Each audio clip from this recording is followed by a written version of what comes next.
Covid lockdown സമയത്ത് nursing college അടച്ച് വീട്ടിലിരിക്കുമ്പോഴാണ് സ്നേഹയ്ക്ക് ഇൻസ്റ്റഗ്രാമിൽ തിരിഞ്ഞും ചെരിഞ്ഞും നിൽക്കുന്ന ഫോട്ടോസ് പോസ്റ്റ് ചെയ്യുന്ന ശീലം തുടങ്ങിയത്. കസിൻ ബ്രദറായ അച്ചു പോസ്റ്റ് ചെയ്യുന്ന ഫോട്ടോസ് എല്ലാം തന്നേക്കാൾ ഗംഭീരമാണെന്ന് കണ്ട് സ്നേഹ തഞ്ചത്തിൽ കെഞ്ചി ചോദിച്ചപ്പോൾ രഹസ്യം പുറത്തു വന്നു. അകന്ന ബന്ധത്തിലൊരു ചേട്ടനുണ്ട്, എഡിറ്റിംഗിൽ പുലിയാണ്. ബന്ധുവായതുകൊണ്ട് അവളും പുലിക്ക് ഫോട്ടോസ് അയച്ചു കൊടുത്തു. ആ പുലി പിന്നീട് ജീവിതത്തിൽ സ്നേഹയുടെ സിംഗമായി മാറുന്നത് ഇൻസ്റ്റഗ്രാം ചാറ്റിങ്ങിലൂടെയാണ്.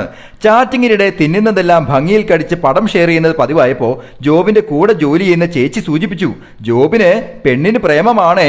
സ്നേഹയ്ക്ക് സ്നേഹമായിരുന്നെങ്കിലും ജോബിന് ജോലിയായി കൂട്ടുകൂടാനൊരു കൂട്ടുകാരിയായിരുന്നു സ്നേഹ.